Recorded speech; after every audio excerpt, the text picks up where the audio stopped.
ng bangus. Ayan na. Ganun lang ginawa ko sa bangus para malagyan siya ng mga ano sa ilalim. Mga gagawa tayo ng panglagay dyan. Papakita ko sa inyo ngayon. Ito na po ang ginawa ko. Ito po yung pamintang, bawang na powder, toyo, suka, paminta, at ito yung chili powder.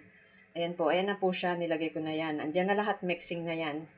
Lagyan na natin. Ayan, iganyan natin yung para malagyan sa loob. Meron yan asin. Toyo. Ayan, iganon natin. Lahat sila, gaganunin natin. Ayan. Ayan po. Ayan. Ayan, nalagyan na natin yan. Ayan. At yan ay ibabad natin siya. Ayan. Ayan po. Saan na to Ayan po ay magluluto tayo ng bangus. Ayan. Bangus. Kunti lang. Asin. At ayan na po ang ating bangus. Ating ang lutuin. Ayan. Ito siya.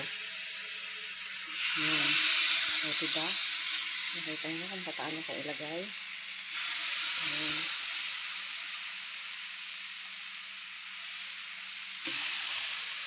Ayan po, biyak yan. Para lang siya malagyan ng mga ingredients sa loob. Ayan na po siya. Dito, pwede rin natin lagyan dyan para madaling maluto. Kasi marami tayong lulutuin. Ayan. Okay lang yun. Ayan po, hayaan natin siya dyan maluto hanggang mamaya. Kita nyo po, walang mantika yan. Walang mantika yan. Wala.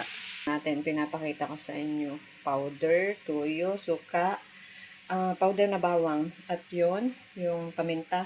At saka ito yung, ano ba yung tawag dyan? Sili na powder. At ang ginamit po natin ay olive oil. At habang tayo nagluto, kumain tayo nito. Ayan, dami. Niluto ko rin yan. Ayan sarap. Puro laman.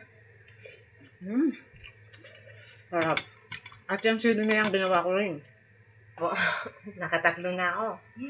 Ayan sarap. Nalaglag pa. Sarap. Sarap. Dito, hindi ko siya niluto sa oil. Konting oil lang, pero olive. Naku ako. Ayan, panlima. Ang lalaki niya. So, ayan ang gusto kong kainin. Chicken fillet. Ako na lang nagluto. Bumili ako ng manok. Puro laman. Ayan, kinain ko na. Niluto ko na. At ayan na po ang ating niluluto. Atin nang tignan kung pwede na ba. Ayan na. Pwede na siya. Nakita niyo yan. Ganun lang siya. Dapat huwag masunog kasi hindi maganda sa baga natin ang sunog. Kailangan natin kumain ng healthy. Ayan.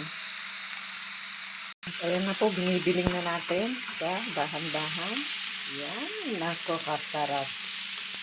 Na isda natin, may umiingaw na pusa. Kaya yan, binigyan ko siya ng kalahati yung mga ulo. At ayan na po. Maanin na natin. Ayan na po. Ayan po. Ayan po. At ayan na po. Ready na to eat. Ayan. Ready na po.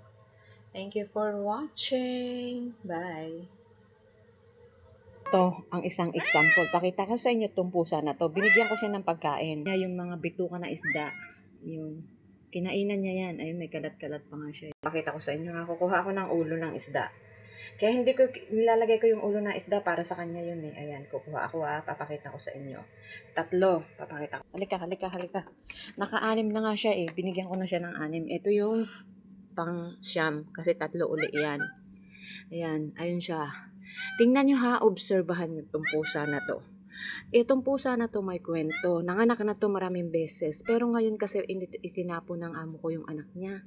Siyempre natatakot siyang itapon yung anak niya Tingnan mo para pusa na may pakialam sa buhay. 'Di ba?